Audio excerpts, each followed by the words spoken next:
In the future, humanity may leave the Earth behind and search for a new home in space. But where? Our solar system is a dangerous place. There are fiery volcanic worlds, planets with 1,400-mile-an-hour winds, clouds of deadly acid, temperatures hot enough to melt lead. Among these violent worlds, are there planets where we could one day live? We're on a voyage to find out, to explore the planets in our solar system and beyond. Our mission, to hunt for new worlds, to find a place that one day we might call home.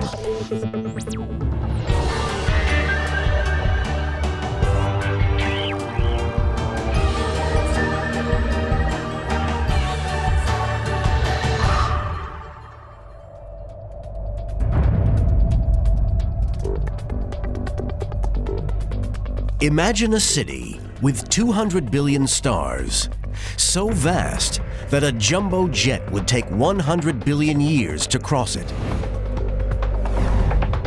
We call it the Milky Way.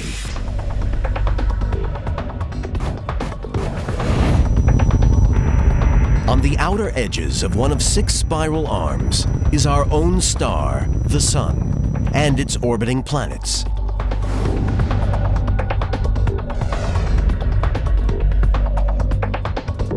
One planet has life, Earth, with its oxygen-rich atmosphere and oceans of water. Life can flourish here. But our world is changing. Climate change is melting the polar ice caps. Sea levels are rising. Over the next millennia, land may disappear under the oceans. Vast areas could become uninhabitable, making the planet dangerously overcrowded. We'll need more space if we're all to survive. This is a journey through the solar system and beyond, hunting for our next home. We'll discover a surprising planet that could support life in its atmosphere. It is a comfortable temperature and pressure. I think that life could exist. But there are also deadly worlds where we stand no chance of surviving. You couldn't just fly through the system and survive. You would fry up. Finding a new home is not going to be easy. We evolved on Earth. Where else will we find a planet we can even survive? Our journey begins with Mercury, the closest planet to the Sun. Data reveals it has an atmosphere with traces of oxygen, but could it sustain human life? Its surface suggests a violent past. Asteroid impacts have left it cratered and scarred. But today, those impacts are rare. They happened 4.5 billion years ago at the birth of the solar system. Asteroids were everywhere, junk left over from the formation of the planets. Impacts were common, and some of them were huge. On Mercury, one left a crater 800 miles across. It sent shock waves rippling through the surface. A Mercury quake. The collision was so great, it buckled the crust and pushed up a range of hills on the other side of the planet. Today, the solar system is a calmer place. The problem with settling on Mercury isn't from the threat of asteroid strikes. It's temperature.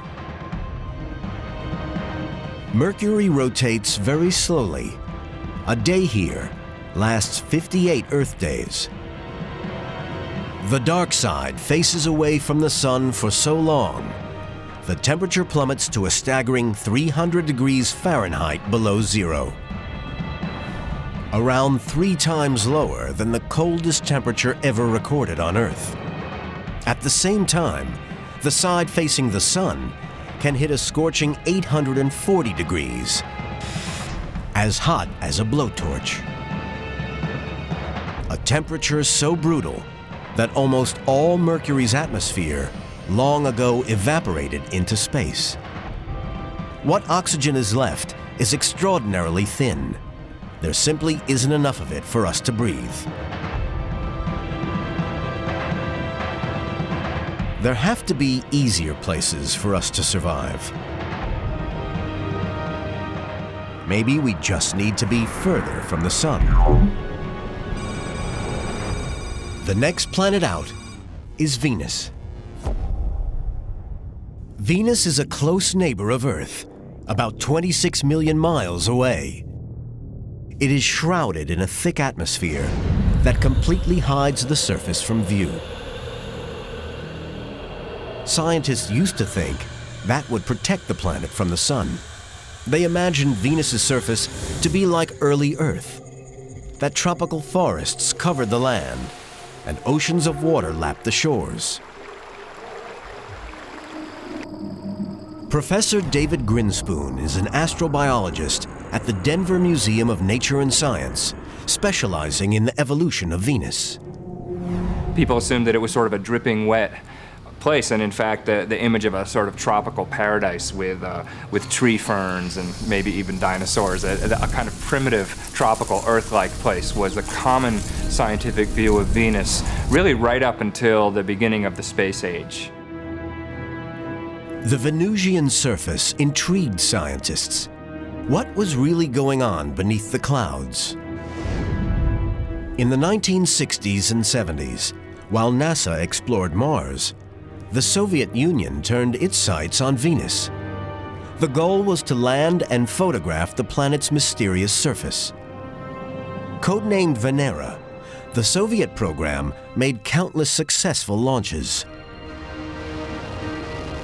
only to mysteriously lose contact with its probes as they entered the Venusian atmosphere. But in October 1975, the team hit gold. Venera 9 beamed back the world's first surface images of Venus. Rather than a lush green world, Venus was a barren desert. Could humans survive here? Recently, astronomers have built up a detailed picture of Venus's atmosphere. Imagine a probe hurtling toward the planet. What would it see? 50 miles above the surface, it hits a thick layer of cloud. But this is no ordinary cloud. It's made of vaporized acid, corrosive enough to burn through steel.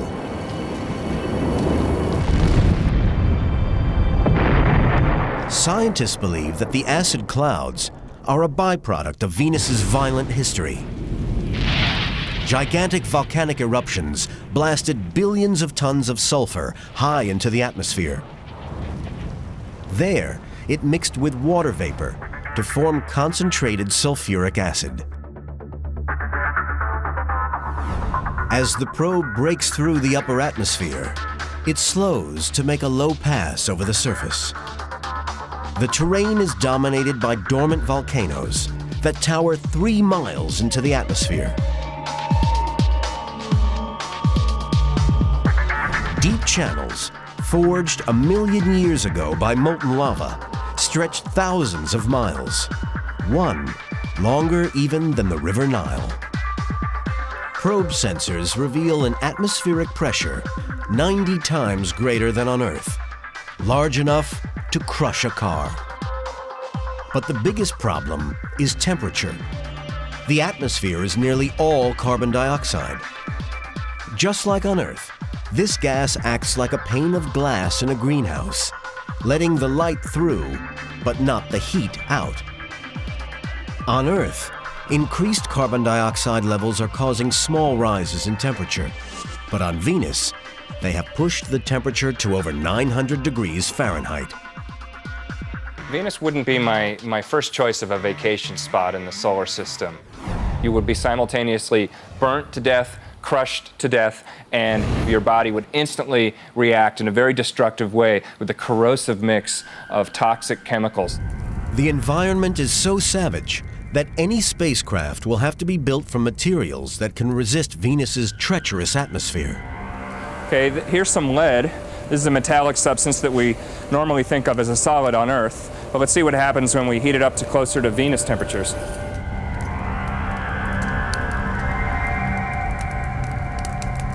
You can see it's starting to melt right away.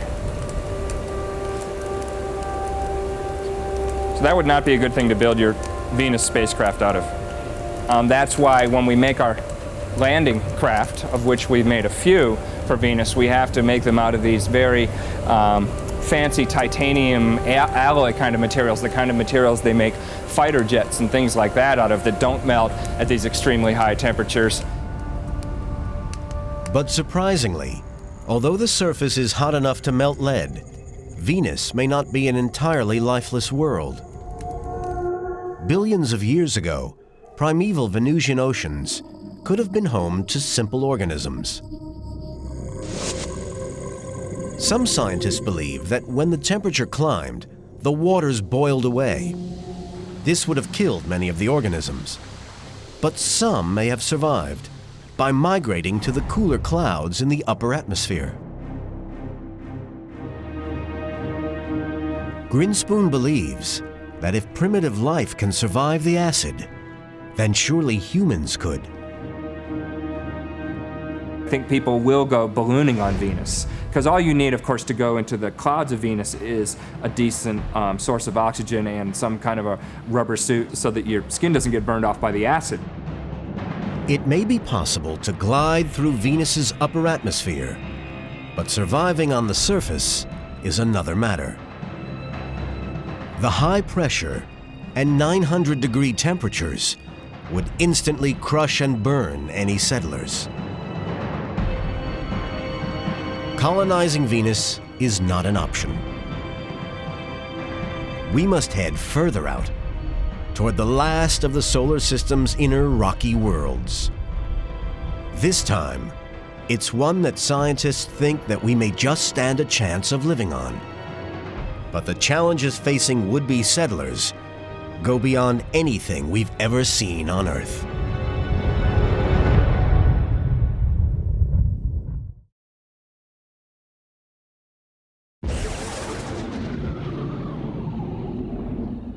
Mercury and Venus can never support human life on any large scale. We pass Earth and move deeper into the solar system. The next planet is Mars. Could we one day settle here? Mars is the one world that most resembles our own. A Martian day is almost the same length as ours. Mars has mountains, deserts, and gaping canyons, cut in the distant past by running water. Traces of that water may still be locked beneath the surface, but to reach it, we would have to face an ancient danger: radiation.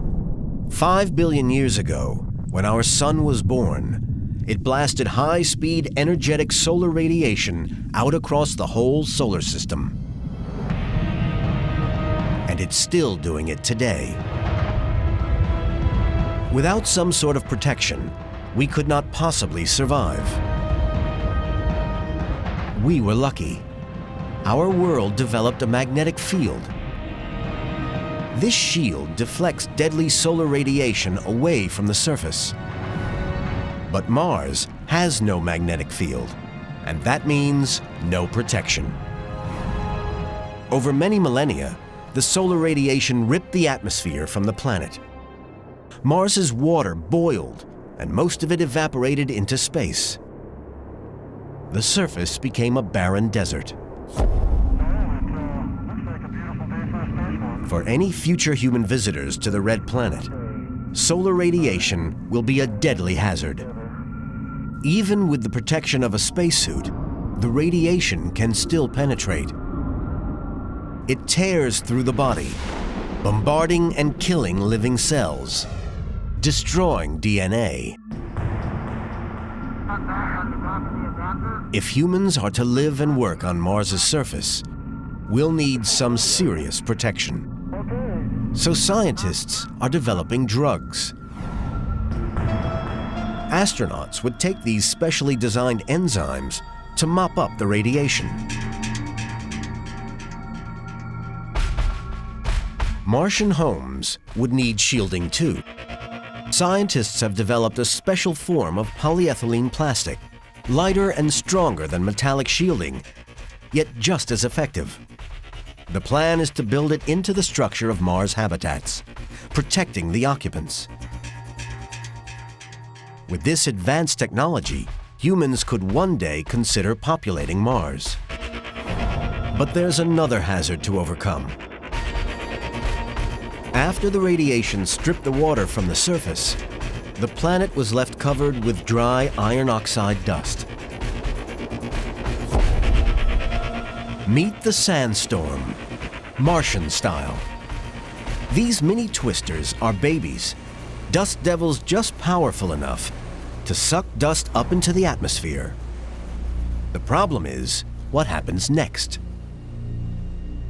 Professor Ron Greeley has been studying atmospheric activity on Mars for over 30 years, knowledge vital for any human expedition to the Red Planet.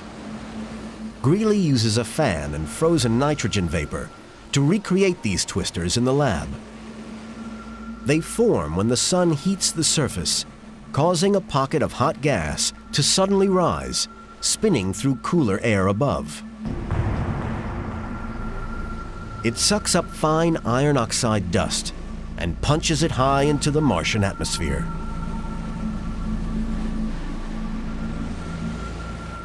The dust devils range in size from about a yard across to features that are as large as a football field in diameter. These can be quite large. That dust has to go somewhere. Greeley believes the mini twisters could trigger much bigger storms. We do, in fact, see local dust storms that grow to global proportions, clusters of individual dust storms that eventually merge. The entire planet is enveloped in dust, and we can't even see the surface through that dust. But it's not just dust devils that can trigger trouble on a global scale. Wind blowing across the surface can kick up dust into the atmosphere, building into an overwhelming storm. This also happens on Earth. Satellites photographed a storm raging across the Sahara Desert in Africa, revealing its enormous size. The similarity with the storm on Mars is striking, and that much dust is going to cause problems. When humans go to Mars, they have to be concerned about the infiltration of this very fine dust. It's sort of like baking flour, if you will, very, very fine grained. The dust is so fine that even the slightest wind can blow it anywhere, clogging up machinery and air supplies. Not only is the dust likely to get into every nook and cranny, but there are also properties of the dust that may pose a hazard.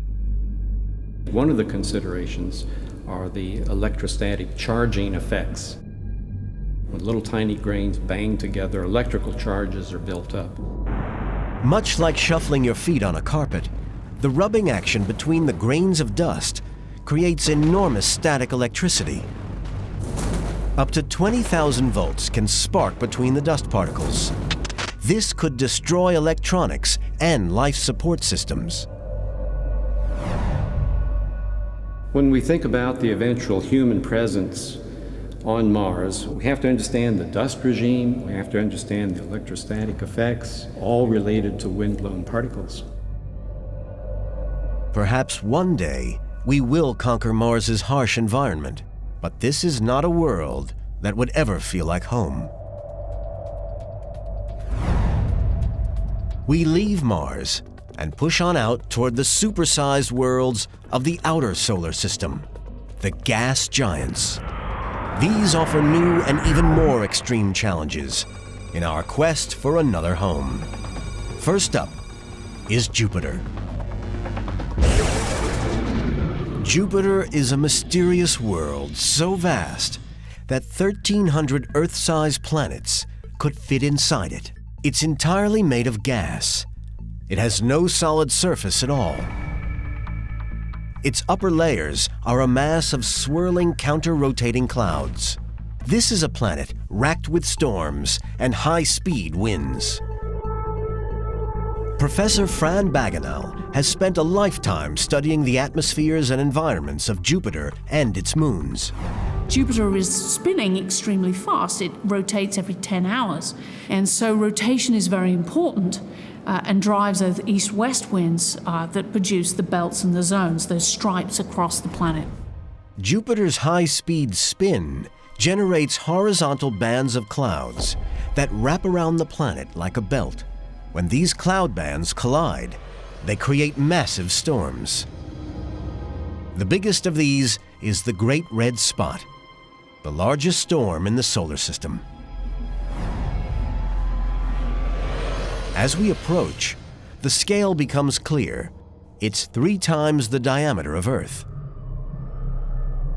Near the spot's boundaries, turbulence spills around the edges. Winds here travel at more than 250 miles per hour. It's true that it has a lot of similarities with hurricanes in that the outer edges, it's swirling around a lot faster. And so indeed the inner parts are more calm. At first glance, the red spot looks similar to hurricanes. But there is a difference. Here on Earth, hurricanes feed off the warm waters of the ocean. But as soon as they hit land, they start to die. Our storms only last about 2 weeks. But Jupiter's different. The red spot has been raging for over 300 years. The reason why we last such a long time is there isn't a surface on Jupiter. So it's not as if storms run into a continent and dump its energy. It just keeps going and going and going around and around. But the spinning of Jupiter is not enough on its own to drive the Great Red Spot. Scientists discovered the planet gives out twice as much energy as it receives from the sun, suggesting its core must be hot. This center could be the powerhouse that drives Jupiter's winds. The core could be worth a closer look. As we descend through upper layers, vast water clouds envelop our craft. The pressure is climbing. Toward the center, it transforms the hydrogen atmosphere to a strange liquefied metal, resembling the element mercury. This is the core, a churning furnace at over 40,000 degrees Fahrenheit. Scientists estimate that the pressure here is 100 million times higher than on the surface of Earth. How can I give you a sense of what that feels like as a pressure? Well, if anyone's had someone step on their toe with a stiletto heel, you know that's a lot of pressure. Now imagine an elephant wearing stiletto heels and standing on one foot on a stiletto heel. But to get the pressure at the center of Jupiter, you need to have about 1,000 elephants standing on top of each other, the bottom one on one foot on a stiletto heel. At these sorts of pressures, humans could never journey to the core. But could we survive in the upper atmosphere? The answer to that lies on one of its moons, which has an extraordinary effect on the gas giant. It might be dwarfed by Jupiter, but this minuscule world packs a mighty punch.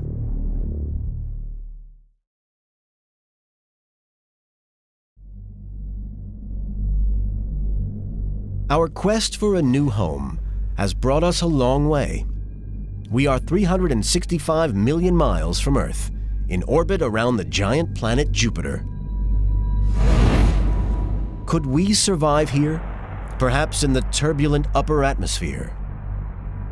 That depends on what's happening around us. On Jupiter, that means looking at its moons. Io is tiny, but it's the most volcanic body in our solar system.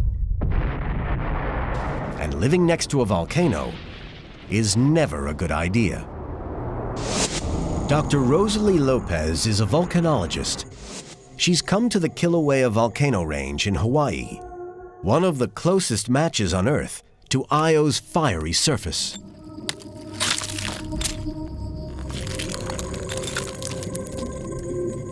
This is very much what the surface of Io may look like, particularly close to the lava flows. There would be lava flows just like this, solid at the surface with underneath us hot lava flowing. Like Kilauea, Io spews lava from its superheated interior. But that's where the similarities stop. The volume of lava that Io's volcanoes erupt is quite staggering. If we do a comparison with Kilauea, in 5 months, Kilauea might cover 4 square miles. But Io erupts about 100 times the volume of lava. One lava flow on Io covered 240 square miles. Io's volcanoes are deadly, but they aren't the real killer. Before the lava can get you, the radiation will. Just 10 minutes on the surface, and you're toast. Even over 200,000 miles away, in Jupiter's upper atmosphere, an unprotected human could only survive a matter of hours. The volcanic particles that Io blasts out into space become trapped in Jupiter's enormous magnetic field. Jupiter's rapid rotation accelerates them to fantastic speeds. They're like microscopic cannonballs. They form a radiation belt around Jupiter, cutting through almost anything in their path. They're sufficiently intense that a human would receive a lethal dosage within just 10 minutes. So you couldn't just fly through the system and survive, you would fry up. This intense bombardment would destroy your flesh and the organs inside, everything. We just don't have the technology to protect ourselves from radiation this fierce. Jupiter is one planet we'll never call home. Could our next stop offer more hope? Saturn's radiation levels are lower, but it's not a danger-free zone. From Earth, Saturn appears almost featureless, but its appearance is misleading. Its rings may look solid, but in fact, they're mostly made up of billions of chunks of ice and rocks, ranging in size from pebbles to blocks as big as a car. All of them are moving faster than a high-speed bullet. But Saturn's real danger lies within its atmosphere. Like Jupiter, the planet has bands of high-speed counter-rotating winds. Clouds race around the planet at over 1,000 miles per hour. Along the edges where two bands meet, tiny particles collide, brushing past each other, generating an enormous electrical charge. Theory suggests that when the charge gets too great, the electricity arcs between the clouds, producing giant lightning bolts. NASA's Dr. Kevin Grazier is a planetary scientist who specializes in atmospheric conditions on Saturn. We have a chance for a lot of charge transfer between one band and the other, creating large voltages, creating huge lightning bolts. To get an idea of just how huge Saturn's bolts are, compare them with Earth. Lightning here can hit 50,000 degrees Fahrenheit in a split second. Striking the ground, it's hot enough to create a tube of solid glass, stretching down 15 feet. But compared to Saturn, that's a tiny spark. A single storm on this gas giant can cover the whole of America. And you can also get storms that last for years. Storms on Earth last for a week or two. Storms on Saturn last for weeks, months, years. With such an unstable atmosphere, Even attempting to enter Saturn's clouds is deadly. As we push out and past the featureless world of Uranus, we're heading for the very edge of our solar system. And out here, there are challenges that will test human visitors to their limits and beyond.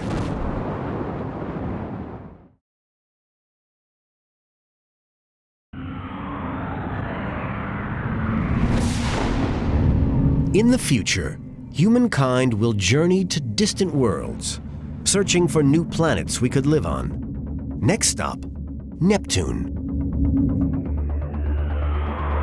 At over 3 billion miles from Earth, observing this gas giant is a tough job, so astronomers go high, very high, way above Earth's clouds and pollution to get a clearer view. This is the Keck Observatory, 14,000 feet up on the summit of Mauna Kea in Hawaii. The telescopes here are so powerful, they could see a flickering candle on the surface of the moon. Dr. Heidi Hammel has been researching Neptune for over 20 years. Coming to Keck gives her the chance to study this distant world. We'd see a beautiful blue planet, but that blue is not water like on our planet. That blue is the atmosphere of hydrogen, a little bit of helium, and most important, a smidge of methane. Neptune may not have water, but it does have clouds. And these clouds allow Hammel to discover whether humans could survive this alien world.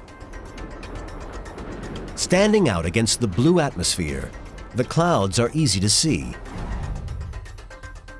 They form when methane freezes in Neptune's super-chilled upper atmosphere. The Keck telescope swings toward Neptune.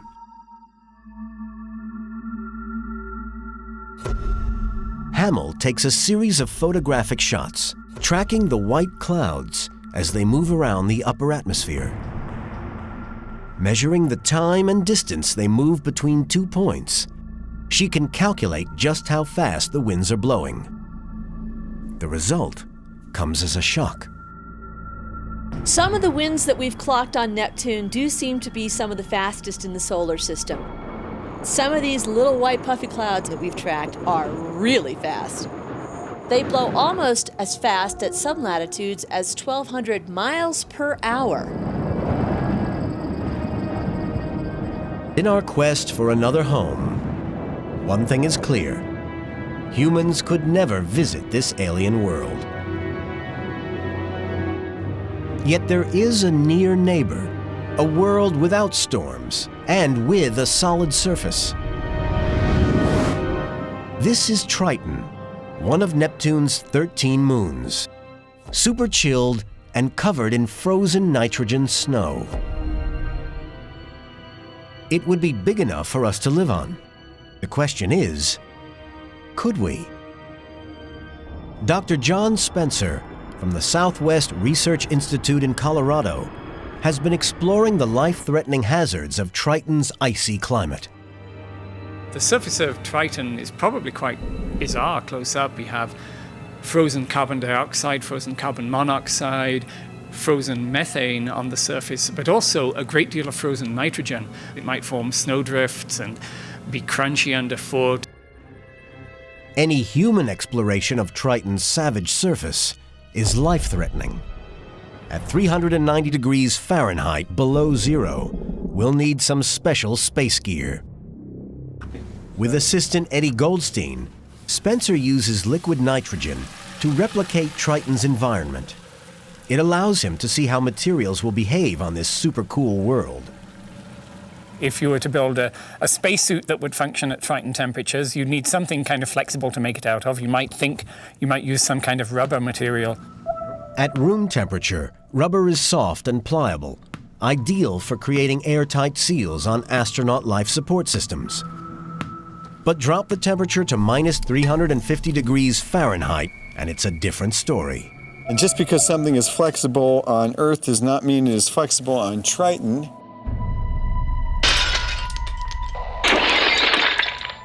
The rubber molecules are flexible at warm temperatures, but drop them into chilled nitrogen, they become rigid as steel.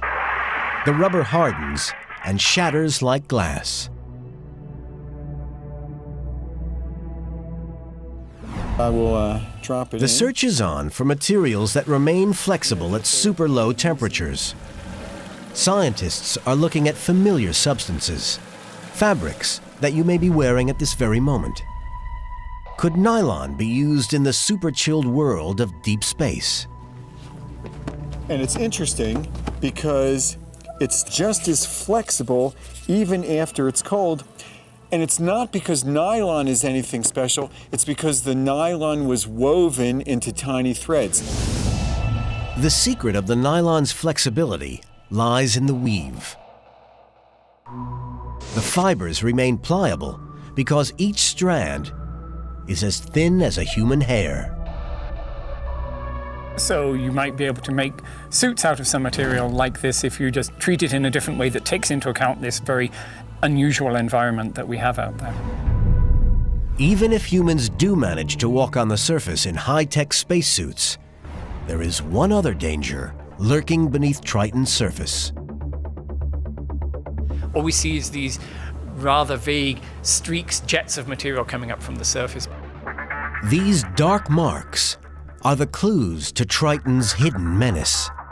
Beneath the frozen surface lie oceans of liquid nitrogen. As the sun warms the moon, the nitrogen turns to gas. This pressurized gas explodes as a geyser, blasting moon dust high into the atmosphere.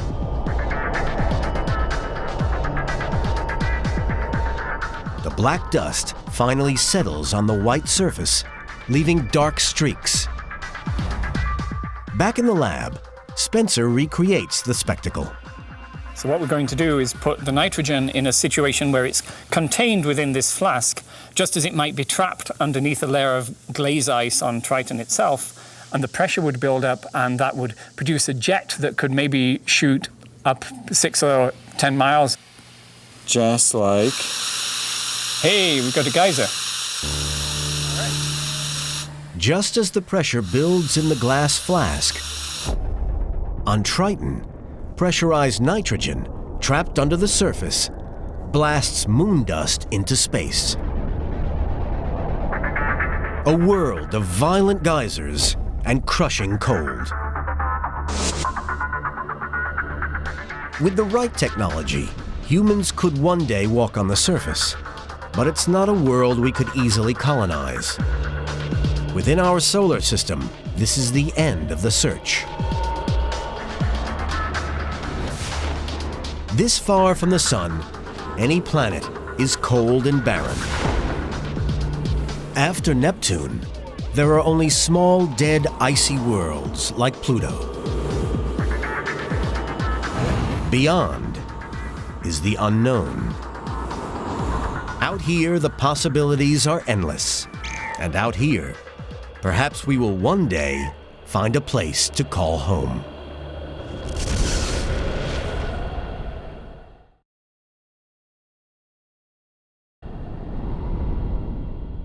Today, astronomers are piecing together incredible new evidence in the search for distant worlds, planets that could support human life. Our sun is only one of 200 billion stars that make up our galaxy, the Milky Way. Any of these stars could have planets, just like our solar system. Tracking them down is the ultimate scientific quest, and king of the planet hunters is Dr. Geoff Marcy. Our Milky Way galaxy is a glorious but enormous place. It contains 200 billion stars, and it's 100,000 light years across. And so we have to pick and choose which stars to observe. This is the Lick Observatory in California, where planet hunters like Marcy come. He scans the night sky, searching for new worlds orbiting distant stars. But he has to pick carefully. Luckily, there's this marvelous catalog called the Hipparcos catalog that has over 100,000 stars that are all very nearby. And what we've chosen, logically, are the nearest. In fact, the nearest 2,000 stars. They're all within about 200 or 300 light years of the Earth. Okay, Bernie, I think we can go to the next star. The next one will be Barnard's star. Do you have the Every coordinates? star takes hours of painstaking observation. 1757. Lick's 3-meter telescope locks on to its target. But even with all its magnification, a planet circling a distant star is too small and faint to be seen directly. The real challenge in planet hunting is that planets, by their intrinsic nature, don't produce their own energy. They shine by reflected light, and if they're warm, they glow a little bit. But they are, in fact, about 1 billion times fainter than the host star around which they're orbiting. So astronomers have perfected an ingenious technique to find these invisible worlds. So we use a trick. And the trick is we watch the star, not the planet. As a planet orbits the planet pulls gravitationally on the star, making the star wobble to and fro. To show how a planet pulls on a star, Marcy uses a simple demonstration. Okay, so here we have a bag of rice, and it's going to simulate the planet, and I'm the star. And what happens, of course, is that the planet orbits the star like so. And as the planet orbits the planet pulls back on the star and makes the star wobble. You might be able to see my body wobbling back and forth. And it's wobbling because, in fact, the sack of rice is pulling on me. And of course, the analog is quite perfect because the sack of rice acts as the planet, my body is the star, and this rope serves as gravity. And of course, all we see with our telescopes is the star. We can't detect the planet at all, so we just watch stars to see if they wobble to and fro. And if they do, they must have a planet. To date, hunters like Marcy have found over 200 new planets orbiting distant stars. But can they determine what those worlds are like? Marcy believes so, by calculating how far the new world is from its star. The longer it takes the planet to go around the star, the farther the planet must have been from the star. Close-in planets go around fast. Distant planets take a long time. The Earth, of course, taking 1 year. He's discovered one world 1,100 times the mass of Earth that orbits 8 times closer to its parent star. Another planet is so close, it races around in just 3 days, making its surface thousands of times hotter than Earth. Some of the planets we've found orbit so close to their stars that the temperatures are thousands of degrees.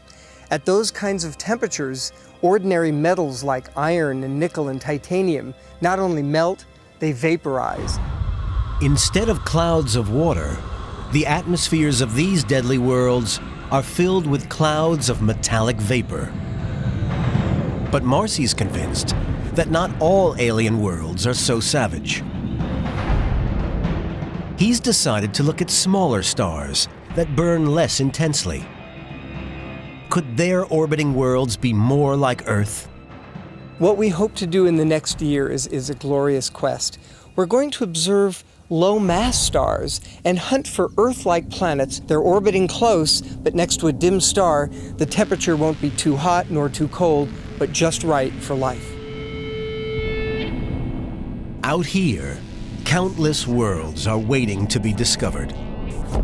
Perhaps some will have breathable atmospheres and oceans of water, allowing life to flourish. But finding them is a huge challenge. So far, scientists have drawn a blank. And judging by the deadly environments on the planets that make up our own solar system, it's not going to be an easy job. From the crushing heat of Venus to the erupting volcanoes of Io to the 1,400-mile-per-hour winds of Neptune, The worlds we have discovered are too savage for even our most advanced technology. The only planet that offers hope for human colonization is Mars. If we could overcome the dust and the solar radiation, one day we could live here. Maybe in the future, when Earth's climate is too extreme, Mars will become home. Until that day, humans will have to adapt, continuing to thrive in a constantly changing world.